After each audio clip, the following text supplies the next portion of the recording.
तर नमस्कार मित्रांनो, मी राम गायकवाड आपल्या यूट्यूब चॅनलमध्ये आपलं स्वागत करीत आहे. तर आजच्या या व्हिडिओमध्ये आपण पाहणार आहोत महाडीबीटी अंतर्गत आपण PVC पाईपसाठी ऑनलाईन अर्ज कसा करू शकता ते या व्हिडिओमध्ये सर्व प्रोसेस समजावून सांगितले आहे. तरी संपूर्ण व्हिडिओ पाहावा ही नम्र विनंती. तर आपल्या या चॅनलवरती आपण नवीन असाल तर चॅनलला सबस्क्राईब करायला विसरू नका. तर सर्वात आधी आधार रजिस्टर्ड नंबर, मोबाईल नंबर, जो रजिस्टर्ड नंबर आधार नंबर आहे तो येथे टाकायचा आहे. OTP पाठवल्यानंतर OTP येईल. आपला आधार रजिस्टर नंबरवरती OTP येईल. तो OTP येथे खाली टाकायचा आहे. OTP तपासा याच्यावरती क्लिक करायचं आहे. OTP तपासावरती क्लिक केल्यानंतर आपल्याला अशा प्रकारे इंटरफेस पाहायला मिळेल. येथे आपण पाहू शकता महाडीबीटीची आपली लिंक ओपन झालेली आहे. तर इथे अर्ज करा याच्यावरती क्लिक करायचं आहे. प्रोफाईल ओपन झाल्यानंतर अर्ज करा याच्यावरती क्लिक करायचं आहे. इथे क्लिक केल्यानंतर अशा प्रकारे ऑप्शन्स येतील.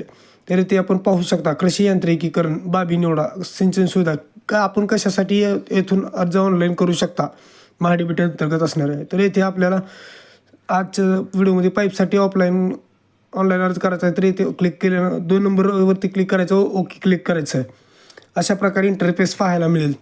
इथे सिंचन स्रोत निवडायला लावेल. इथे आपण काही निवडू शकता. आपल्या शेतात जी सिंचन स्रोत आहे तो आपल्या शेतात वीज सौर ऊर्जा संचलित पंप काय आहे ते निवडायचं आहे व इथे आपल्याला पाईपलाईन ठिबक प्रणाली काय आहे ते निवडायचं आहे.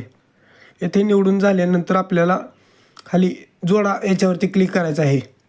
अशा प्रकारे आपला हा पहिला टप्पा पार होईल. येथे जोडावरती क्लिक केल्यानंतर आपल्याला अशा प्रकारे रेकॉर्ड यशस्वी जतन झाली असा मेसेज येईल. तर आपल्याला मुख्य मेन्यूमध्ये जायचं आहे व इथे अर्ज करावरती क्लिक करायचं आहे. अर्ज करावरती क्लिक केल्यानंतर इथे 2 नंबर सिंचन सुविधा याच्यावरती बाबी निवडावरती क्लिक करायचं आहे. 2 नंबर ऑप्शन बाबी निवडा येथे क्लिक करायचं आहे. येथे क्लिक केल्यानंतर आपण पाहू शकता इथे 2 नंबरवरती क्लिक केल्यानंतर आपल्याला अशा प्रकारे इंटरफेस पाहायला मिळेल. येथे आपला तालुका निवडायचा आहे. जो आपला तालुका असेल तो निवडायचा आहे. तालुका निवडून झाल्यानंतर आपलं गाव, आपण गावात राहता किंवा शहरात राहतो तो गाव निवडून घ्यायचा आहे. इथे गाव निवडल्यानंतर आपल्याला अशा प्रकारे पाहायला मिळेल. इथे आपलं मुख्य घटकमध्ये सिंचन सुविधा निवडायचं आहे व बाब निवडायची आहे. बाबमध्ये आपल्याला पाईपसाठी ऑनलाईन करायचं आहे, त्याच्यामुळे पाईप्सवरती क्लिक करायचं आहे. पाईप्सवरती क्लिक केल्यानंतर आपला गट नंबर इथे दिसेल. इथे उपघटक निवडायचा आहे. उपघटकमध्ये PVC पाईप्स हे निवडायचे आहे. PVC पाईप्समध्ये आपली पाईपलाईनची लांबी मीटरमध्ये किती आपल्याला पाईपलाईनसाठी अप्लाय करायचा आहे तो आकडा टाकायचा आहे.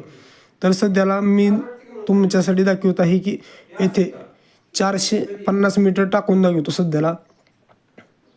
तर येथे आपण पाहू शकता यांची लिमिट किती आहे. तर येथे आपण पाहू शकता कमीत कमी 60 मीटर व जास्तीत जास्त 428 मीटर लांबी असणे आवश्यक आहे. 428पेक्षा जास्त मीटर घेत नाहीत. येथे 428 टाकूया.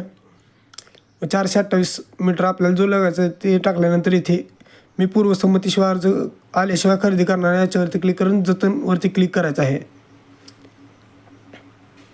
जतनवरती क्लिक केल्यानंतर तुम्हाला अशा प्रकारे इंटरफेस पाहायला मिळेल. नोवरती क्लिक करायचं आहे व नोवरती क्लिक केल्यानंतर आपल्याला अर्ज सादर करा हा ऑप्शन दिसेल. अर्ज सादर करावरती क्लिक करायचं आहे. इथे ओकेवरती क्लिक करायचं आहे. इथे अशा प्रकारे पाहायला मिळाले. ओकेवरती क्लिक केल्यानंतर इथे पहावरती क्लिक करायचं आहे. पहा या ऑप्शनवरती क्लिक केल्यानंतर इथे आपल्याला अशा प्रकारे आपण अर्ज केलेला दाखवेल. तिथे प्राधान्य क्रमांक निवडायचा आहे. प्राधान्य क्रमांक आपल्याला जी आपण ऑनलाईन केली ती वस्तू आपल्याला कोणती आधी पाहिजे त्याच्यासाठी प्राधान्य क्रमांक निवडायचा असतो. प्राधान्य क्रमांक निवडून घ्यायचा आहे व प्राधान्य क्रमांक निवडून झाल्यानंतर इथे ब्लू टिक द्यायची आहे व अर्ज सादर करा याच्यावरती क्लिक करायचं आहे.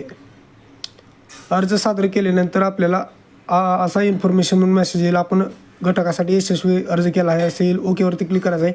इथे आपल्या साध्या मेसेजमध्ये देखील आपल्याला साधा मेसेज येईल की आपण सक्सेसफुली अप्लाय केला असं. तर आपल्या अशा दररोज नवीन व्हिडिओसाठी आपल्या चॅनलला सबस्क्राईब करायला विसरू नका. धन्यवाद.